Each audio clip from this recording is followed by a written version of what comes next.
Je voudrais vous inviter à vous abonner à cette page et à recruter d'autres gens qui vont s'abonner. Pour quelle raison? Parce que c'est une chaîne qui est consacrée à la dézombification du peuple noir. Vous savez, en ma qualité de théologien, d'historien et d'expert en management public, je décide de mettre toute mon énergie et toute l'équipe qui travaille avec moi décide aussi de mettre toute son énergie à la dézombification du peuple noir. L'émission s'appelle Lumière sur le monde. Eh bien, cette lumière, ce n'est pas moi. Cette lumière, c'est le travail que nous faisons ensemble. Lorsque tout à coup, on réalise qu'on nous a roulé dans la farine, on réalise qu'on nous a trompés pendant, n'est-ce pas, des siècles, et que tout à coup, nous prenons conscience de nos ressources, nous prenons conscience de notre identité, et ayant pris conscience de tout cela, nous prenons la décision de partager ce que nous sommes, ce que nous comprenons avec les autres. Donc, nous avons besoin d'avoir une masse critique d'hommes et de femmes noirs réveillés qui vont changer, n'est-ce pas, leur pays respectif pour la gloire de nos ancêtres. Nos ancêtres méritent cela. Ils se sont sacrifiés pour nous et c'est à nous aujourd'hui de prendre le relais. Comment on le fait? On le fait en se dézombifiant et en dézombifiant les autres. Je vous invite donc à liker ce qui se fait sur cette chaîne, à le sharer, à le partager avec les autres, à vous abonner et si vous l'avez fait déjà, à recruter d'autres qui vont s'abonner. On est ensemble, on garde le moral car tant que va le moral, tout va.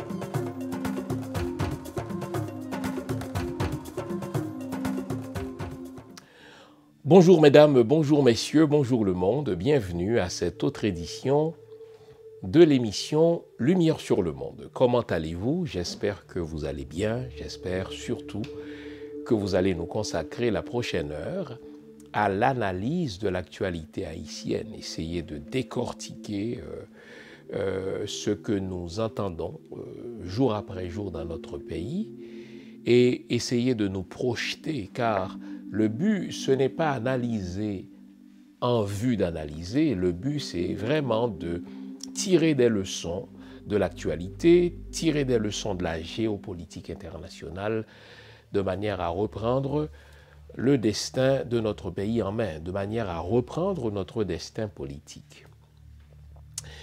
Eh bien, cette semaine a commencé par une très mauvaise nouvelle. Vous l'avez sûrement entendu. Au début, je n'en croyais pas mes oreilles. Au début, je n'en croyais pas mes yeux. Pour vous qui n'êtes pas haïtiens et qui donc n'êtes pas aussi informés que nous, eh bien, quelle est cette nouvelle? Eh bien, dans le contexte de la construction de ce canal, n'est-ce pas, dans le département du nord-est d'Haïti, dans la région de Maribarou, imaginez que déjà le président dominicain a exprimé sa colère raciste, sa colère injuste, sa colère illégitime vis-à-vis d'une initiative on ne peut plus légale, vis-à-vis d'une initiative on ne peut plus, ma foi, citoyenne, vis-à-vis d'une initiative on ne peut plus naturel. Le droit à l'eau potable, le droit à la nourriture sont des droits qui sont reconnus par toutes les chartes internationales, par le droit international.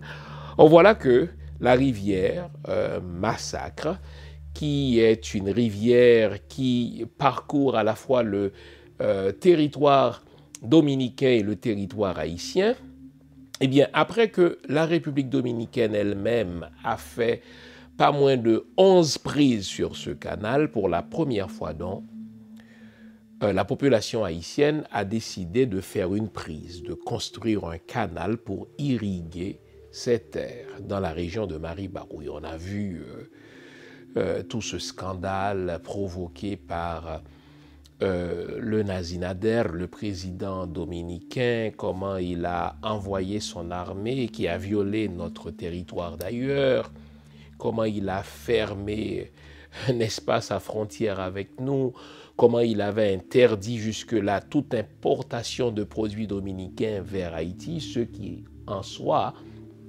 est un acte inintelligent puisque la République dominicaine vend à Haïti pour pas moins de 1,4 milliard de dollars de produits américains par année, tandis qu'en contrepartie, nous n'exportons vers la République dominicaine que pour 10 millions de marchandises. Eh bien, il avait tout fermé.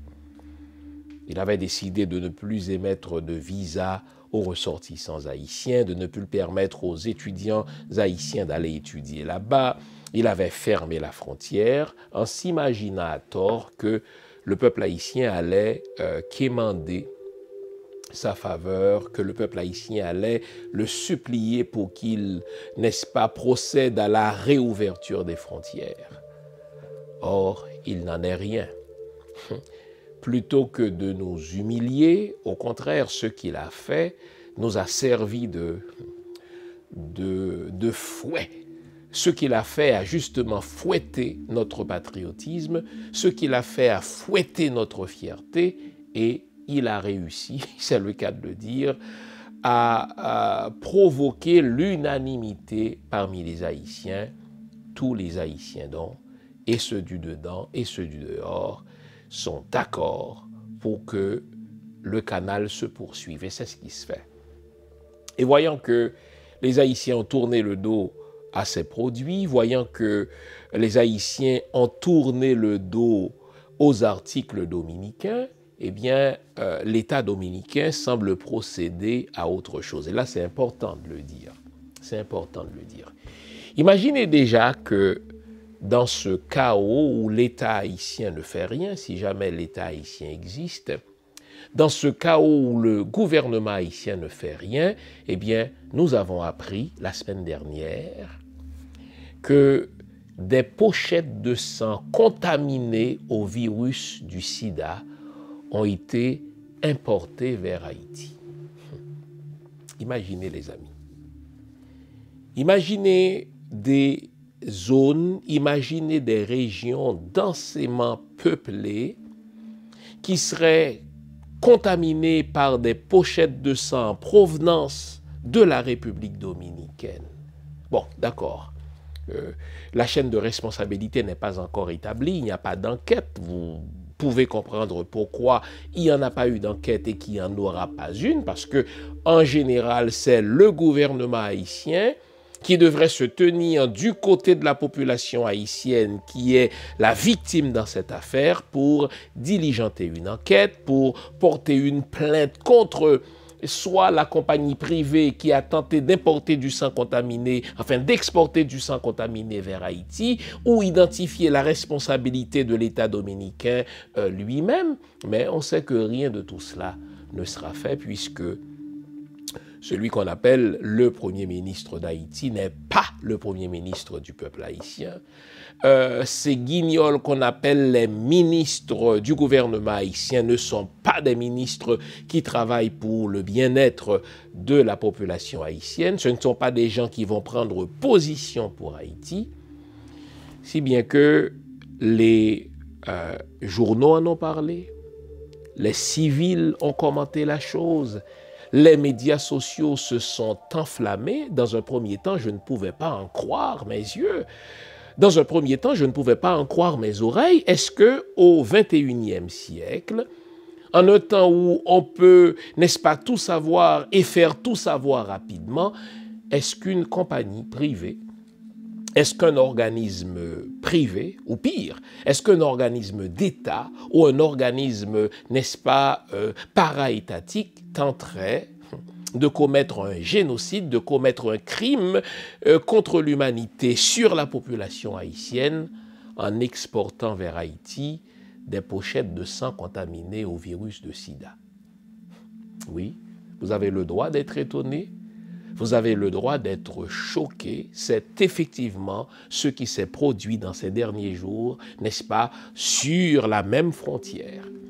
Et puisque je ne crois pas au hasard, je ne crois pas à la coïncidence, je ne crois pas donc que ce soit un simple fait du hasard, qu'au moment même où le Nazi Nader a tenté de casser la volonté des Haïtiens de se prendre en main, je ne crois pas qu'au moment même où la population haïtienne a tenté, n'est-ce pas, de prendre sa destinée en main en construisant elle-même cette population un canal pour irriguer ses terres, je ne crois pas que cette importation de sang contaminé vers Haïti soit le fruit d'une simple coïncidence. Évidemment, à défaut d'avoir une enquête officielle, à défaut de diligenter, n'est-ce pas, des gens qui vont, de dépêcher des gens qui vont identifier la chaîne de responsabilité, qui va dire, mais voici qui a fait cela, voici quelle a été son intention, voici quelle devrait être la responsabilité de l'État dominicain dans cette affaire, mais voici quelle devrait être la responsabilité de l'État haïtien dans toute cette affaire, eh bien, nous sommes condamnés à tirer nous-mêmes nos conclusions. Or, les conclusions ne sont pas si difficiles que cela à tirer, les amis. Dans des pays de droit, des pochettes de sang ne s'achètent pas comme dans une boutique.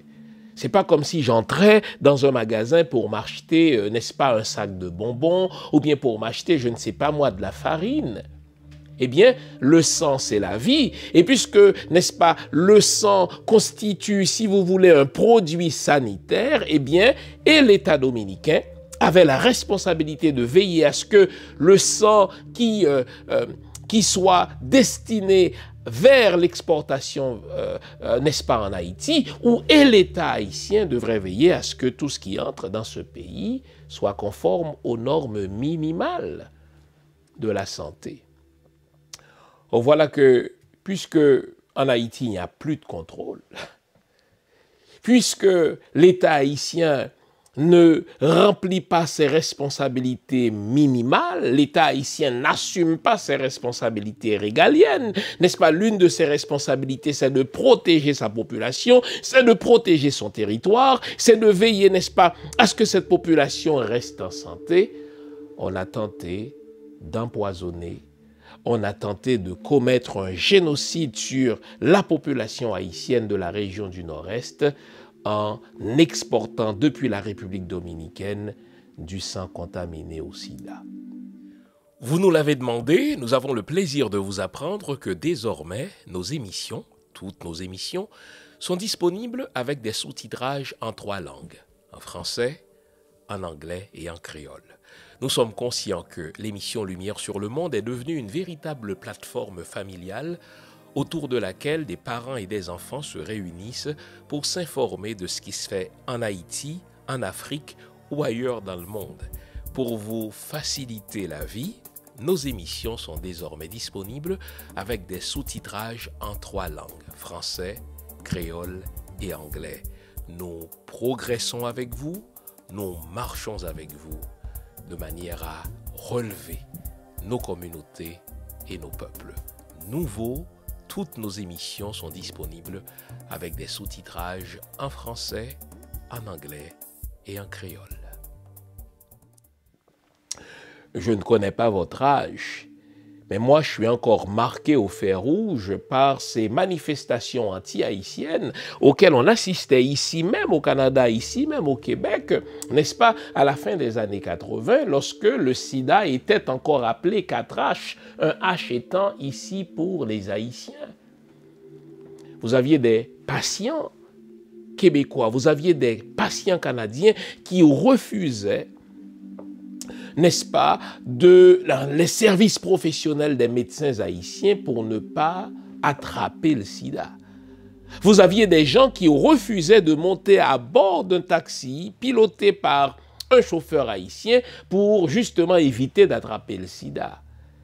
Je me souviens de toutes ces manifestations anti-haïtiennes, encore à New York, n'est-ce pas, à Miami, où les Haïtiens étaient perçus et les médias colportaient la chose, et une certaine science médicale semblait le dire. Les Haïtiens étaient donc porteurs de sida. Alors voilà que près de 40 ans plus tard, ce traumatisme me revient parce que des pochettes de sang contaminées au virus de sida ont été exportées vers Haïti. Et n'était la vigilance, je crois, de ce maire de Ouanamet. On ne peut imaginer les dommages que ces pochettes de sang contaminées auraient produits sur la population civile. Vous pensez que tout cela est arrivé au hasard?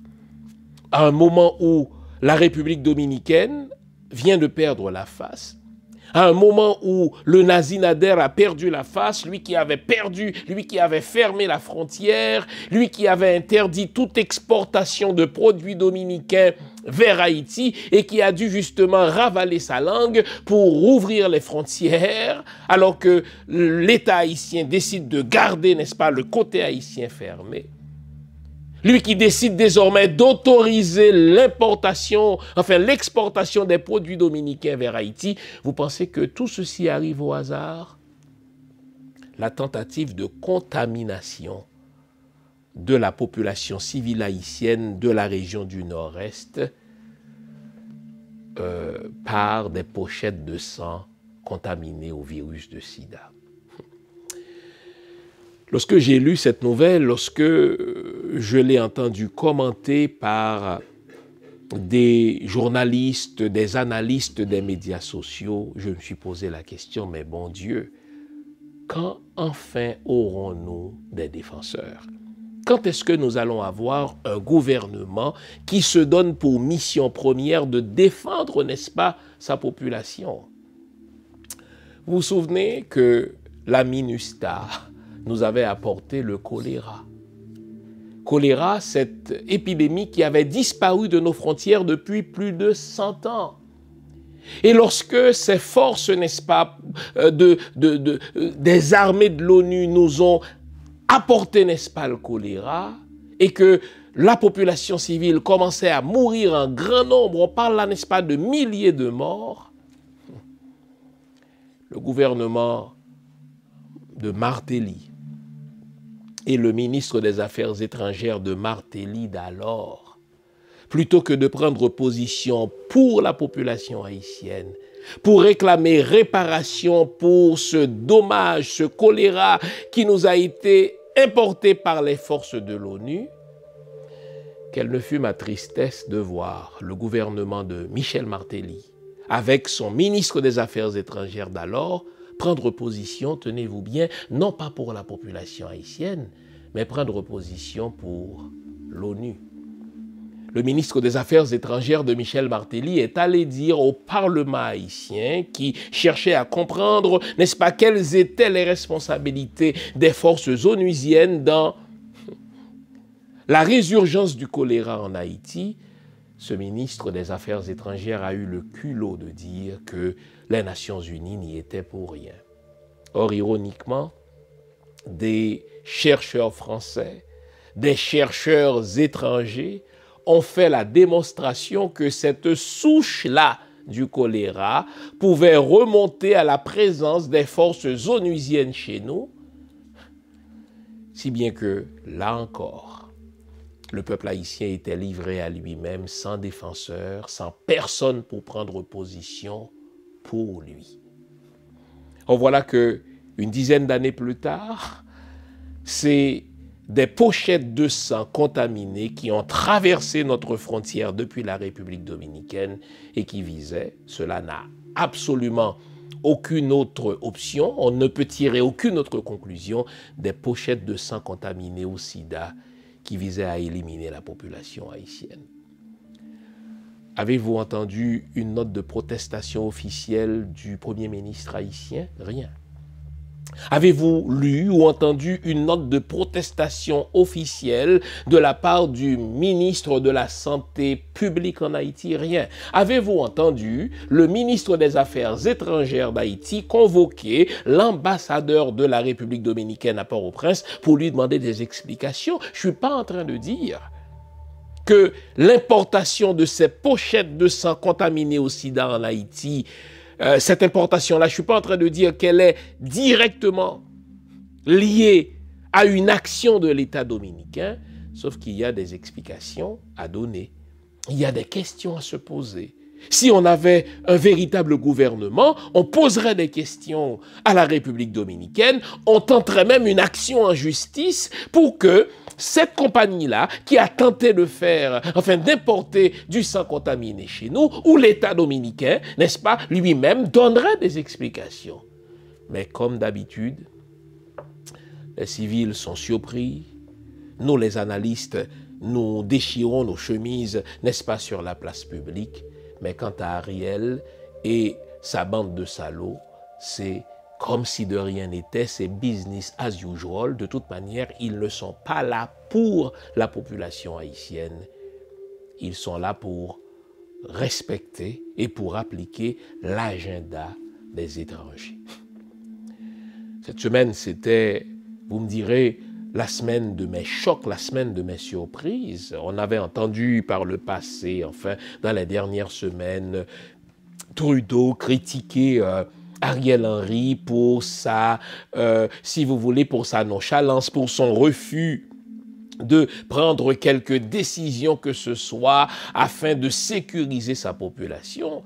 Mais si vous suivez comme moi l'actualité, lors de ce sommet de la CARICOM qui s'est déroulé au Canada, avez-vous vu l'accolade que se sont donnés le Premier ministre très hypocrite du Canada, Justin Trudeau, et le Premier ministre très cynique d'Haïti, Ariel Henry? Au fait, ce sont deux amis qui se sont rencontrés parce qu'ils, n'est-ce pas, sont là pour exécuter le même agenda, l'agenda de faire disparaître la population haïtienne d'Haïti, la faire disparaître cette population de toutes les manières. Le Canada choisit l'émigration, on va en parler, faire sortir le plus d'Haïtiens possible d'Haïti, ce qui conduira au même résultat, vider Haïti de sa population pour faire main basse sur ses ressources.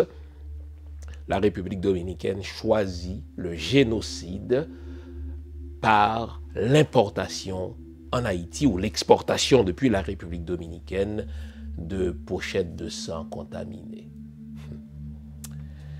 Vous comprenez que pour nous les Haïtiens, changer de gouvernement, ce n'est plus une tactique.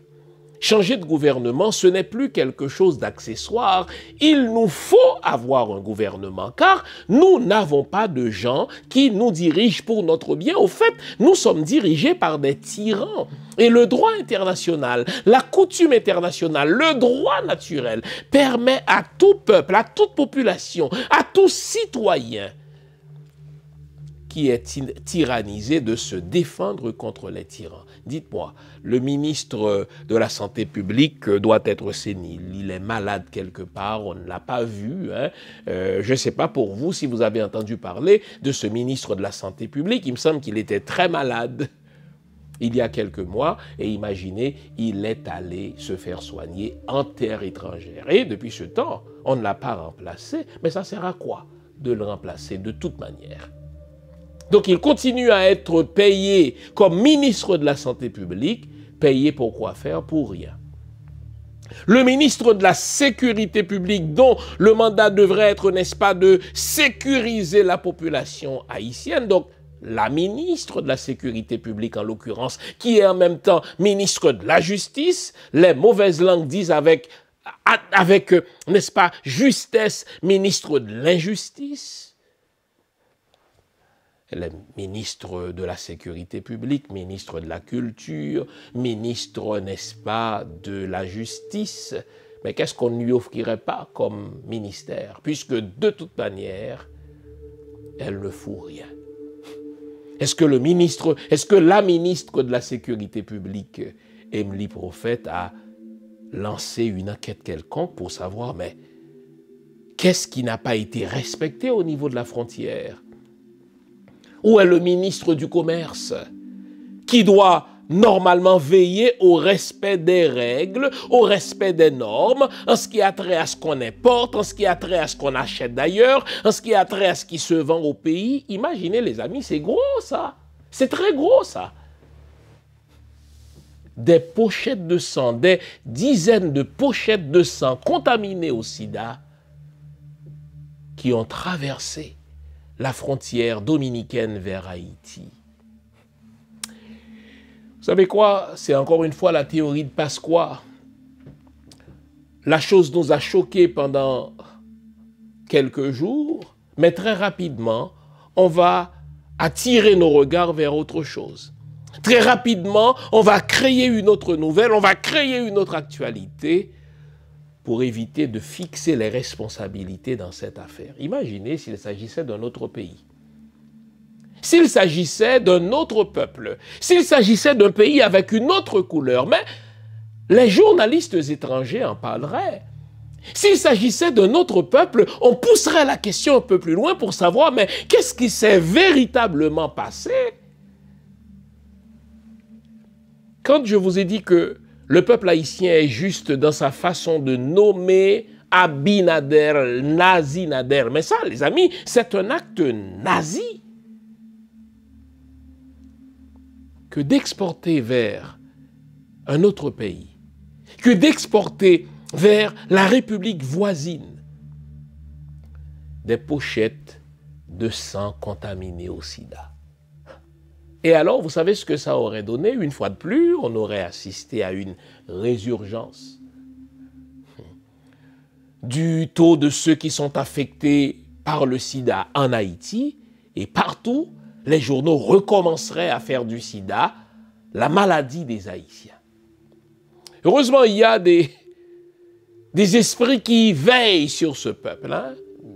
Je ne peux que m'en résoudre à dire cela, puisque mes dirigeants ne veillent pas sur moi, la ministre de la Justice ne fait pas son travail, le ministre des Affaires étrangères ne fait pas son travail, le Premier ministre ne fait pas son travail. Eh bien, si on a pu attraper à temps ces pochettes de sang contaminées, je ne peux remercier que les dieux tutélaires de la nation qui ont veillé une fois de plus sur nous. Imaginez le carnage, imaginez le massacre, imaginez, c'est le cas de le dire, le génocide que cela aurait provoqué lorsque des familles entières seraient décimées, lorsque des villages entiers seraient décimés, lorsque la région entière serait décimée. Et qu'est-ce que sera fait? C'est que les gens seraient si faibles. Les amis, ce n'est pas quelque chose de simple. Hein? Voyez toutes les implications de la chose. Imaginez si les dieux tutélaires de cette nation ne veillaient pas véritablement sur nous. Imaginez que ces pochettes de sang soient effectivement entrées en Haïti, que les gens aient reçu ce sang contaminé et qu'ils aient commencé à se contaminer les uns les autres. Ça aurait provoqué une telle méfiance que tout ce momentum, toute cette énergie positive que nous voyons dans la construction du canal, tout ceci serait disparu, le temps de le dire, parce que chacun aurait eu peur de se rendre dans cette zone-là, la zone du canal, pour éviter d'être contaminé au sida. Alors vous pensez que ça, c'est seulement le fruit du hasard? D'ailleurs, même s'il s'agissait d'une entreprise privée qui a tenté de faire la chose, il est hautement probable que l'État dominicain soit derrière cela, car quand il y a commission d'un crime, l'une des premières questions à se poser, mais c'est à qui profiterait ce crime? Nous en avons parlé. Le Nazi-Nader, le président de la République dominicaine, a signé des accords avec des compagnies minières canadiennes pour exploiter des mines d'or qui se trouvent justement sur le tracé de ce canal. Oh, voilà que les Haïtiens reprennent leur destin en main. Le Nazi-Nader a tout fait pour nous décourager, il a tout fait pour arrêter cela. Eh bien, il a choisi en fin de compte une autre tactique nazie. Empoisonner, assassiner, tuer toute une population de manière à arrêter abruptement la construction du canal. Voyez, qui aurait dû faire le travail que nous faisons en ce moment? Des enquêteurs haïtiens. Qui aurait dû faire ce travail que nous sommes en train de faire maintenant? Le ministère de la Justice, qui aurait dû, n'est-ce pas, embaucher des avocats pour poser les questions et poursuivre, s'il le faut, ultimement, l'État dominicain lorsqu'on aurait fixé sa responsabilité véritable dans cette affaire. Mais une fois de plus, le Nazi Nadel ne présentera pas d'excuses au peuple haïtien, parce que pour lui, ce ne sont pas des humains. Le gouvernement haïtien ne fera rien, parce que ce gouvernement-là se contente d'exécuter les plans de destruction, les plans génocidaires de la communauté des nations malveillantes sur la population haïtienne. Et puisque cette tentative a échoué, ceux qui ont conçu ce plan macabre vont revenir sur la table à dessein, ils vont concevoir d'autres plans et nous devons être vigilants parce que la construction de ce canal qui est légal, qui est légitime, qui est naturel, ne plaît pas au président dominicain. La construction de ce canal contrarie les plans de la compagnie minière canadienne Unigold. Et ne soyons pas assez naïfs pour dire nous sommes au 21e siècle. On ne tentera pas de nous éliminer comme on a fait pour les autochtones au 16e siècle lorsque les Espagnols ont envahi l'île d'Haïti. Ne soyons pas assez naïfs pour dire que, ah mais non, nous sommes au 21e siècle, n'est-ce pas? Nos ennemis ne feront pas comme les Américains qui ont tué 5000 paysans selon leurs propres notes de manière indiscriminée. Ça veut dire ils ont tiré sur le tas et ont éliminé 5000 paysans. Ne soyons pas assez naïfs. Enfin, pour ignorer que nous sommes en guerre. Nous sommes en guerre pas parce que nous avons attaqué la République dominicaine. Nous sommes en guerre pas parce que nous avons fait quelque mal que ce soit aux Américains, aux Français ou aux Canadiens. Nous sommes en guerre de par ce que nous représentons. Que représentons-nous? Haïti représente la terre de la liberté. Haïti représente cette terre qui a remis en question l'ordre mondial, qui voulait que les Blancs soient au sommet de l'échelle des vivants et que les Noirs se retrouvent, n'est-ce pas, au plus bas échelon. Et nous avons dit non. Et de quelle manière avons-nous dit non? En battant la plus puissante armée européenne, l'armée française. Alors que jusque-là, aucune armée européenne n'avait jamais été battue par une armée non européenne. Nous avons dit non, nous avons prouvé que les Noirs étaient capables d'autodétermination, qu'ils étaient capables de créer un État dans cette Amérique d'esclaves, dans cette Amérique de racistes, dans cette Amérique de suprémacistes blancs. Les Blancs malveillants ont la mémoire coriace, ils ont la mémoire dure. Il n'y a rien qu'ils ne soient prêts à faire pour nous éliminer. Ils vont tenter le génocide. Cette importation de pochettes de sang contaminées en est l'illustration. Et ils vont continuer à pratiquer des politiques d'émigration sauvage pour forcer les Haïtiens à laisser Haïti vers n'importe où, de manière à faire main basse sur nos ressources. On a vu cette tentative de génocide à partir de la République dominicaine. Maintenant, voyons comment on est en train de détruire Haïti en forçant l'émigration des Haïtiens. C'est donc le deuxième aspect de l'émission d'aujourd'hui. Comment l'émigration est un outil de néocolonisation. Comment l'émigration est un outil dont justement les pays malveillants se servent pour vider un État de ses ressources humaines, pour déstabiliser un pays, pour déstructurer l'État. Nous allons en parler après la pause que voici. Quand on est initié, ce qui est convoqué, c'est à la fois l'aspect symbolique, mais aussi l'invisible. Donc c'est difficile pour moi de vous raconter. Par contre, ce que je peux dire, c'est que les initiations dans le vaudou, elles ont toujours un lien avec le fait de se perfectionner soi-même et de travailler avec les éléments de la nature visibles et invisibles. Quand on parle de vaudou et qu'on vous pose la question, quelle est la définition que vous donnez du vaudou? Alors, ma définition, qui est assez personnelle, elle consiste à dire que déjà, pour moi, ça n'est pas une religion. Parce que j'ai cette phrase qui me vient en tête, hein, qui m'a beaucoup marquée, qui était de dire « Le vaudou, je n'y crois pas, mais ça existe. Croire, c'est la relation verticale entre soi et son Dieu, quel qu'il soit. C'est la religion, la croyance, la foi.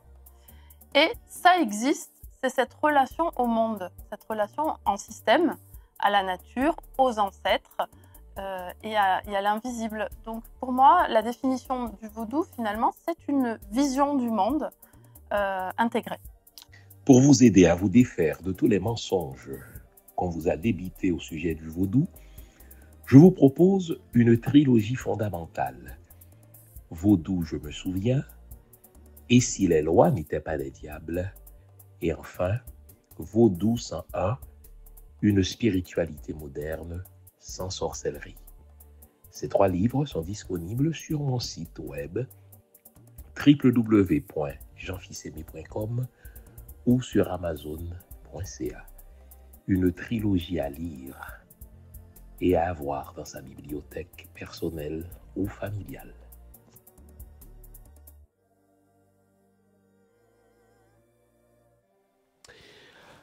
Avant la pause, on s'était promis de regarder un deuxième outil de déstabilisation de notre pays. Et ce n'est pas seulement un outil qu'on utilise chez nous en Haïti, c'est un outil qu'on utilise dans tous les pays noirs.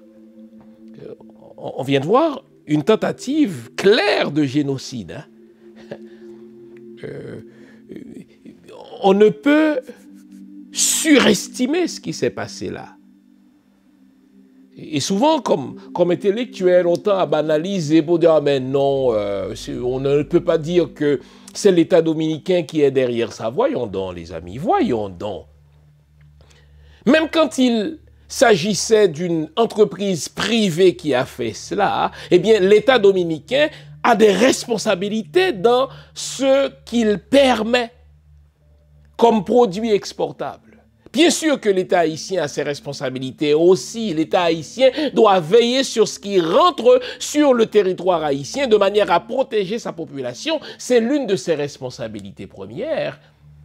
Mais s'il vous plaît, de grâce, évitez-moi l'insulte à la blessure que nous avons subie en disant « mais non, l'État dominicain n'est pas derrière ça, mais non, le Nazi Nader n'est pas derrière ça ». Vous aurez toujours quelques intellectuels haïtiens qui, pour avoir l'air évolué, hein, c'est comme ça qu'on les appelait, ces intellectuels-là, pendant la colonisation, les intellectuels qui pensaient comme le maître, des intellectuels qui pensaient comme le colonisateur, on les appelait justement des évolués. Donc pour avoir l'air d'évoluer, ils vont dire, mais non, vous savez, Fils-Aimé parle de génocide, mais non. Voyons donc, les amis. Alors, deuxième outil d'élimination de ce peuple, deuxième outil pour vider ce territoire de sa population, c'est justement l'émigration. Mon livre « Être noir, une fabrication occidentale » est sorti, voilà, 3 ans maintenant, là. Mais dans ce livre-là, je vous montrais déjà comment l'émigration est utilisée comme arme aux mains des pays anciennement colonisateurs pour continuer à vider les pays anciennement colonisés de leur population de manière à faire main basse sur les ressources des 10 pays.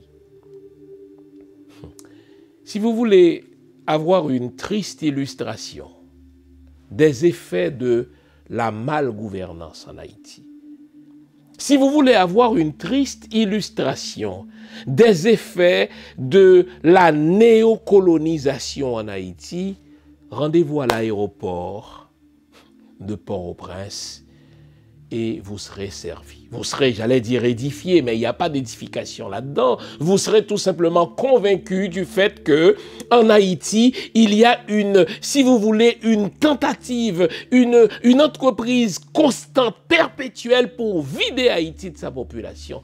Les amis, imaginez que pendant les dernières semaines, les derniers mois, suivez-moi bien, c'est pas moins de 7 vols par jour qui amenait des Haïtiens, en moyenne 150 Haïtiens par vol, tous les jours, depuis Port-au-Prince vers le Nicaragua. Si vous prenez le temps de lire sur le niveau de vie du Nicaragua, si vous prenez le temps de lire, si vous voulez, sur le taux de chômage, sur le PIB du Nicaragua, vous dites, bon Dieu.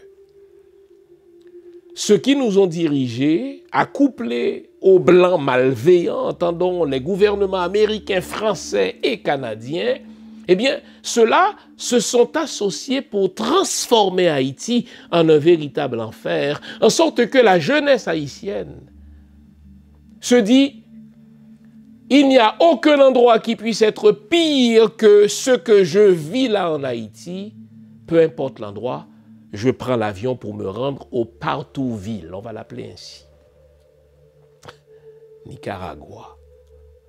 Il y a 20 ans, il y a 30 ans, si on m'avait dit qu'un jour les Haïtiens fuiraient Haïti à destination du Nicaragua, je dirais, mais non, mais c'est une sale blague, ça. Et vous voyez, cette émigration soudaine vers le Nicaragua, émigration massive, 7 vols depuis Port-au-Prince tous les jours vers le Nicaragua, vous notez que c'est une suite, les amis. Hein? Il faut éviter de mettre toute son attention sur l'arbre de manière à oublier la forêt. Vous vous souvenez du premier qui a fait ça? Dans les années 2000, c'était le Brésil qui a annoncé qu'il était prêt à accueillir autant d'Haïtiens, qu'il était même prêt, l'ambassadeur du Brésil en Haïti est allé jusqu'à dire qu'il est prêt à accueillir tous les Haïtiens vivant en Haïti au Brésil. Pour quelle raison? Parce que le Brésil avait besoin de main-d'œuvre servile et corvéable à souhait pour construire ses infrastructures sportives, puisque le Brésil allait être le pays hôte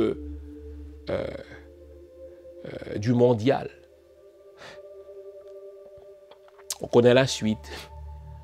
Après le mondial, eh bien, on n'avait plus besoin de ces Haïtiens-là et on les a vus se faire massacrer par des Brésiliens. Il faut dire les vraies choses. Apparemment, les femmes brésiliennes ont une affection particulière pour les Haïtiens et les hommes haïtiens ne voient pas, les hommes brésiliens, dis-je, ne voient pas la chose d'un bon œil et beaucoup de nos frères haïtiens se sont fait massacrer par des Brésiliens. Et rapidement, on les a vus. Ceux-là même qui étaient soi-disant accueillis par le gouvernement brésilien, on les a vus reprendre leurs sacs, leurs bébés, reprendre, n'est-ce pas, leurs clics et leurs claques, refaire la route à pied cette fois-ci. Beaucoup d'entre eux ont traversé jusqu'à 6 pays pour se rendre à la frontière mexico-américaine et quel accueil les États-Unis leur ont-ils réservé? On les a chassés à la corde comme s'ils étaient des animaux. Ça ne fait même pas 2 ans, les amis. Souvenez-vous-en. Après le Brésil, c'est le Chili qui a fait ça. Le Chili a dit, écoutez, moi je suis prêt à accueillir autant d'Haïtiens qu'il y en a en Haïti. Le Chili. Bon Dieu, on s'entend que le Chili n'est pas un pays économiquement avancé. On s'entend que le niveau de vie d'un Chilien est peut-être à peine plus élevé que notre pays pauvre. Et pourtant, à l'appel des autorités chiliennes, les Haïtiens, sans réfléchir, ont commencé à prendre l'avion et beaucoup d'entre eux se retrouvent au Chili sans papier, sans statut permanent. Ils se retrouvent donc avec un statut précaire, subissant là encore le racisme des Chiliens. Mais il faut remonter plus haut, les amis. C'est mon privilège en tant qu'historien de le dire.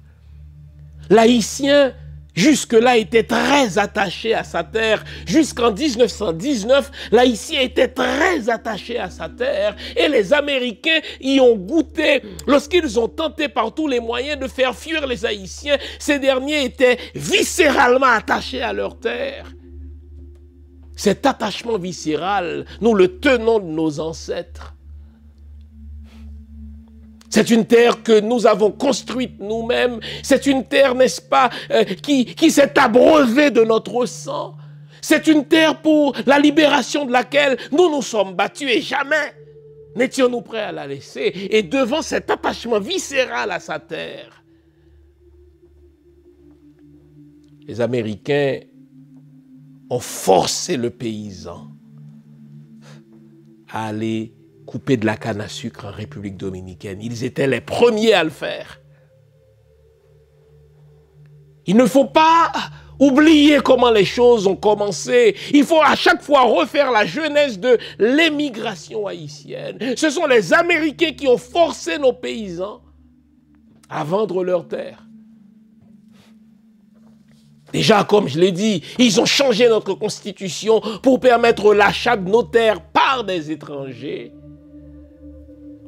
Ils ont déstructuré l'économie haïtienne pour forcer les paysans à aller couper de la canne à sucre en République dominicaine, puis à Cuba. Et à la faveur de la crise du sucre, ils ont écrit dans leur rapport au département d'État, il ne faut pas que les Haïtiens reviennent en Haïti, il faut désormais qu'ils servent de main-d'œuvre servile au pays de la région. Et c'est alors qu'on a commencé à retrouver les Haïtiens à Saint-Martin, en Guadeloupe, à la Martinique, à Curaçao, partout, et plus tard à Miami.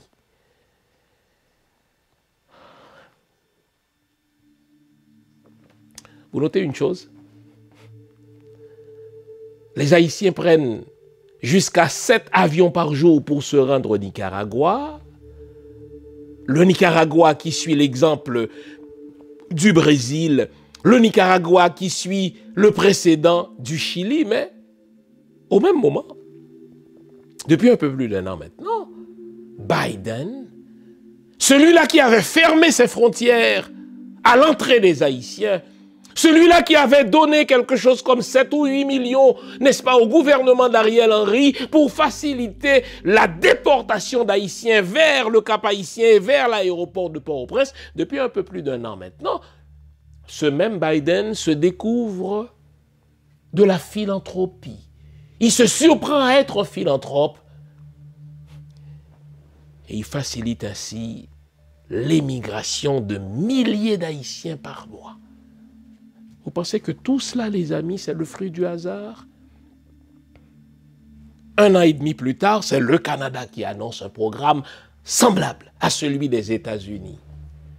Le Canada va désormais permettre à un ressortissant haïtien vivant au Canada, n'est-ce pas, de parrainer ses frères et ses sœurs, peu importe leur âge, de parrainer une conjointe, de parrainer n'importe quel enfant, de parrainer des parents, ce qui était interdit depuis maintenant une dizaine d'années. Vous pensez que tout cela, c'est le fruit du hasard? Les amis, l'émission ne s'appelle pas Lumière sur le monde pour rien. C'est une émission qui cherche à vous éclairer. L'émigration est un outil de néocolonisation. Pour quelle raison? Quand on veut faire main basse sur les ressources d'un pays, on vide ce pays-là de sa population, car ce sont des cerveaux qui font du développement. Le Japon ne serait pas un pays développé s'il devait compter uniquement sur ses ressources naturelles. Le Japon est un pays développé parce qu'il a pu compter sur ses ressources humaines. Or, en Haïti, nous avons non seulement des ressources naturelles, mais des ressources humaines. Le Canada, les États-Unis, la France, il faut toujours les dénoncer, dimanche après dimanche. Puisqu'ils sont en période de virage énergétique. Ils cherchent des ressources non fossiles. Ils cherchent des ressources, n'est-ce pas, plus, si vous voulez, plus écologiques.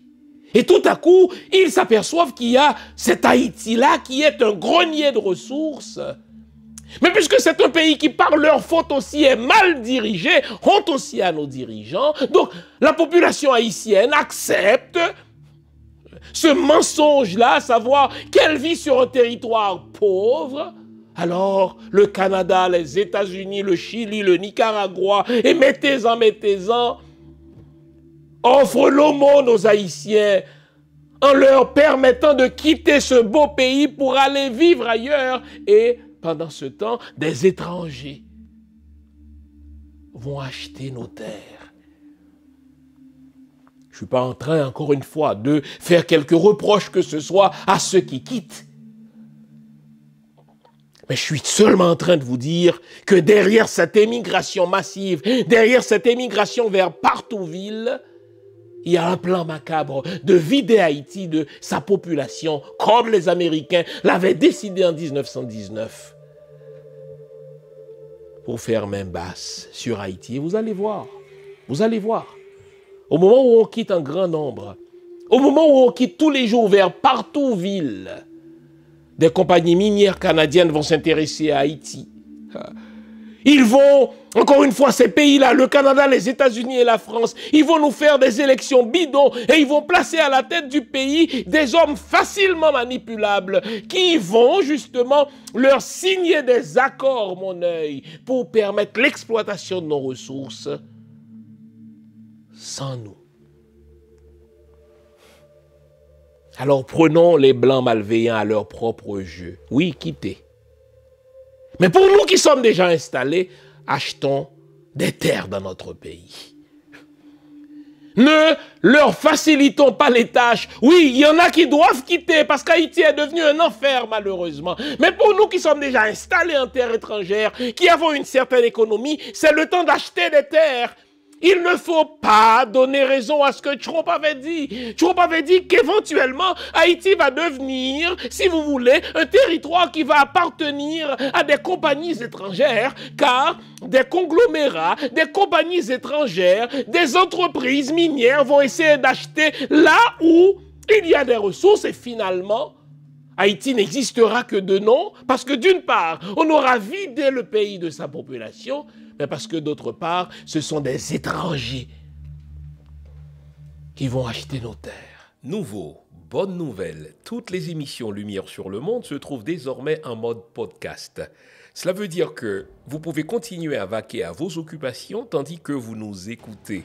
Où que vous soyez, dans votre voiture, à l'épicerie, au travail, en faisant vos courses ou à la maison.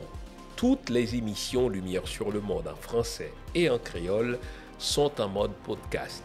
Vous les trouverez sur Apple Podcast, Spotify, Podcast Index, Google Podcast, Amazon Music, Stitcher et les autres.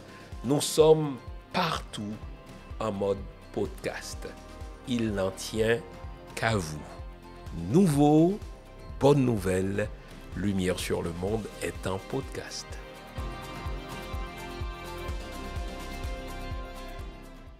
Faisons comme nos ancêtres nous avaient prévenu qu'aucun étranger ne mette le pied dans ce pays à titre de propriétaire, puisque les Américains, les scélérats, ont modifié, ont amendé notre constitution dans ce sens-là, en attendant qu'il y ait un gouvernement nationaliste qui va justement nationaliser tous les biens appartenant à des étrangers. Nous qui sommes en diaspora, buy a land, achetons. Comme l'avait dit Marcus Garvey, n'est-ce pas, des lopins de terre, achetons, n'est-ce pas, des hectares de terre chez nous, dans nos régions d'origine, pour éviter que ce pays-là ne soit acheté en petits morceaux par des compagnies étrangères. Vous voyez le fil de l'importation de pochettes de sang contaminées depuis la République dominicaine vers Haïti, jusqu'à l'émigration massive, l'émigration forcée, l'émigration mise en place par les Blancs malveillants. Vous notez que c'est le même dessein, c'est la même finalité, vider Haïti de sa population d'origine. Mais posez-vous la question, depuis quand s'intéressait-on à un pays pauvre? Depuis quand s'intéressait-on à une population pauvre? On s'intéresse aux Ukrainiens aux yeux bleus. Mais depuis quand s'intéresse-t-on à la population haïtienne au point de lui permettre d'entrer aux États-Unis presque sans papier, d'entrer au Canada dans n'importe quelle condition? Ces mêmes pays qui fermaient leurs frontières. Jusqu'en décembre dernier, les amis, le Canada a fermé ses frontières pour empêcher que des Haïtiens qui passent par les États-Unis ne viennent demander l'asile ici. Ils ont fermé leurs frontières. Et puis tout à coup, quelques mois plus tard, ils disent, écoutez, nous sommes devenus des philanthropes. Nous allons permettre aux ressortissants haïtiens vivant ici de faire entrer n'importe qui. Il y a un plan macabre, un complot contre ce pays. N'ayons pas peur du mot complotisme, on s'en fout. Il y a des comploteurs. Comme l'avait dit Malcolm X, si on ne fait pas attention, eh bien les médias vont faire en sorte que nous aimions l'oppresseur et que nous ayons honte, nous les opprimés. Non, il faut combattre cela. Il y a un complot contre ce pays. Forcer l'immigration, créer une instabilité, créer de l'insécurité, comme on l'a vu dimanche dernier, pour faire en sorte que cette population s'en aille, qu'elle serve, n'est-ce pas, de main-d'œuvre corvéable et taillable à merci, et que les compagnies canadiennes, américaines, comme on l'a vu sous Michel Martelly, entrent et fassent main basse sur nos ressources. Non, soyons vigilants, soyons lucides. Oui, quittons, si vous n'avez plus le choix.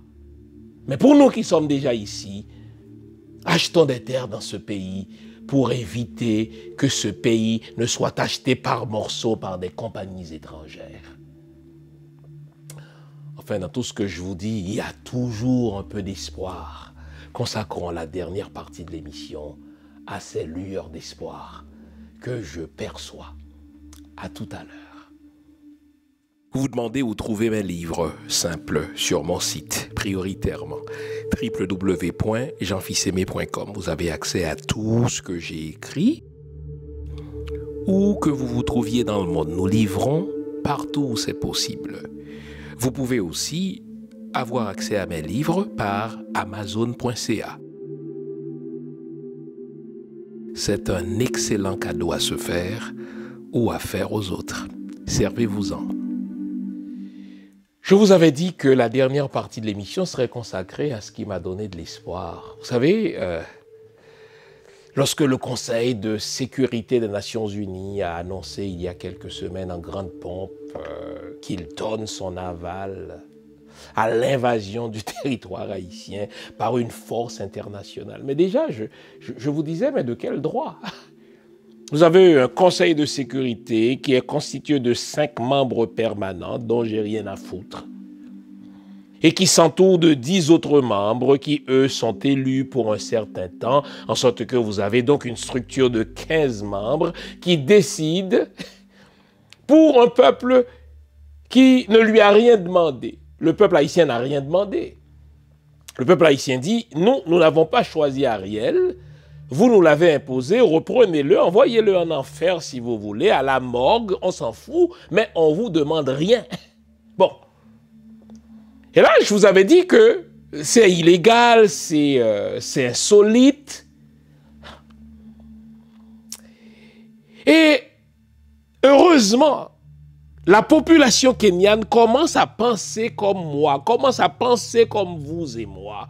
Eh bien, des parlementaires kenyans pensent comme vous et moi que cette évasion du territoire haïtien par la police kenyane est un acte inconstitutionnel du point de vue du droit haïtien, mais inconstitutionnel du point de vue de la constitution kenyane. Bon Dieu. Et je voudrais rendre hommage à au moins 3 parlementaires kenyans qui ont demandé à la Cour suprême d'apposer un veto à cette politique du gouvernement kényan qui permettrait l'invasion du territoire haïtien par la police kenyane. Donc je voudrais leur rendre hommage et je vous dirai pourquoi. Je voudrais rendre hommage à Anthony Oluok, je voudrais rendre hommage à Jonet Mohamed et je voulais aussi et surtout rendre hommage au parlementaire Nelson Koch qui est docteur en droit, mais surtout constitutionnaliste. Il a travaillé à la rédaction de cette constitution.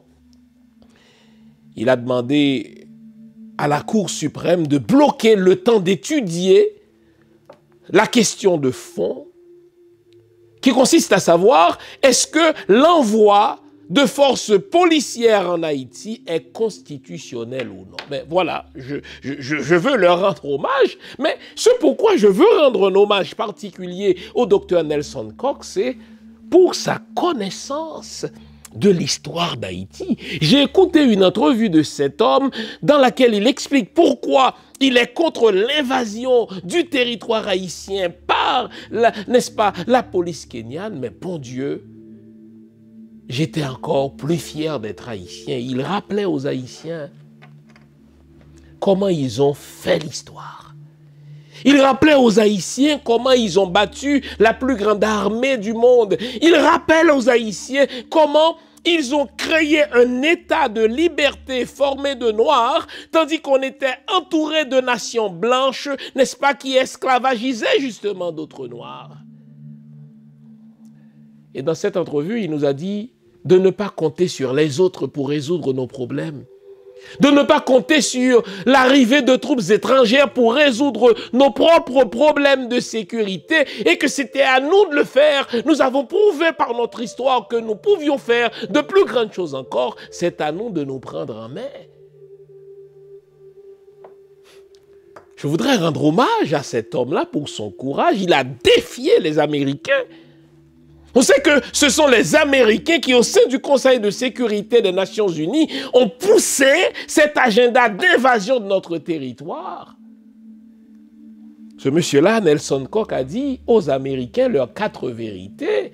Il leur a dit, c'est vous qui avez créé le gâchis en Haïti, en imposant aux Haïtiens des gouvernements qu'ils n'ont pas choisis. C'est vous qui avez créé l'instabilité. Il a même dit que les armes qui tuent les Haïtiens viennent en majorité de la Floride. Mais bravo, Dr. Cox.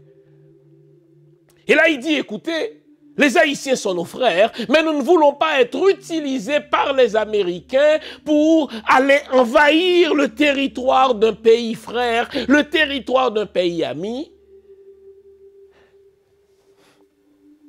Et il a dit que c'est la tactique même des Américains, c'est la tactique des pays malveillants de créer de l'instabilité partout, de jouer, n'est-ce pas, si vous voulez, aux pyromanes, de foutre le feu partout et de tenter de se faire passer pour des pyromanes. Et le gars nous a fait un beau cours d'histoire, non pas un cours d'histoire seulement d'histoire lointaine, mais un cours d'histoire immédiate. Et il nous a lancé cet appel au patriotisme. Il a dit aux Haïtiens qu'ils étaient leurs frères, mais que c'était à eux de prendre leur destin en main, mais que c'était à eux de résoudre leurs problèmes. Bon Dieu, quel thé de gingembre cela n'a été pour moi, quel café justement cela n'a-t-il été pour moi, d'écouter l'entrevue de cet homme et de me dire, mais c'est vrai, c'est vrai. Ça, nous le savions, mais que d'autres nous le disent, c'est doublement vrai. Ce sont les Américains qui ont merdé chez nous, qui ont laissé entrer des armes à profusion chez nous, avec la complicité de la République dominicaine. Et pour se cacher derrière une police de Noirs, donc là on ne peut plus parler de racisme, il faut dire, ah mais ce sont des Noirs qui vont aider des Noirs. Mais question de logique les amis. La police haïtienne est peut-être évaluée à 11 000 policiers. Bon, avec le programme Biden, on en a facilement perdu 4 000, mais disons au bas mot, il reste 7 000 policiers haïtiens. 7 000 policiers haïtiens, c'est 7 fois plus que 1000. On a 7 000 policiers haïtiens qui n'arrivent pas à résoudre notre problème d'insécurité, suivez mon regard, et 1000 policiers kenyans seraient en mesure de résoudre ce que 7000 n'ont pas résolu. Où est la logique dedans?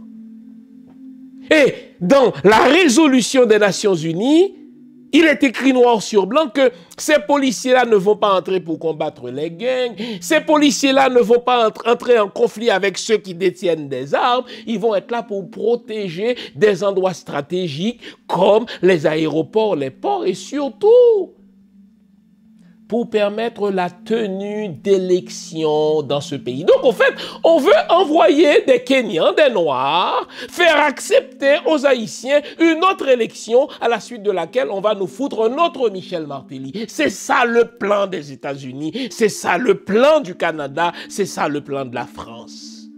Ils ne nous ont jamais aimés, ils ne nous aimeront jamais et on ne leur demande pas non plus de nous aimer. On leur demande tout simplement de nous foutre la paix. Et à un moment donné, à force de demander de vous foutre la paix, si on ne vous fout pas la paix, vous devez imposer votre paix, renverser ceux-là qu'ils nous ont mis à la tête de ce pays, renverser Ariel et ces salopards de guignols.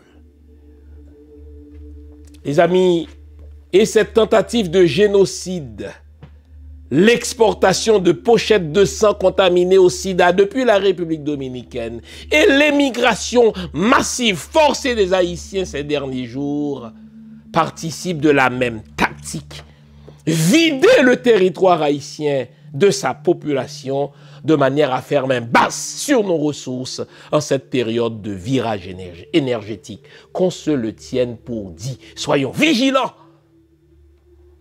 Ne laissons aucun étranger posséder cette terre de Dessalines. Vive Haïti, vive le peuple haïtien. J'espère vous avoir été utile.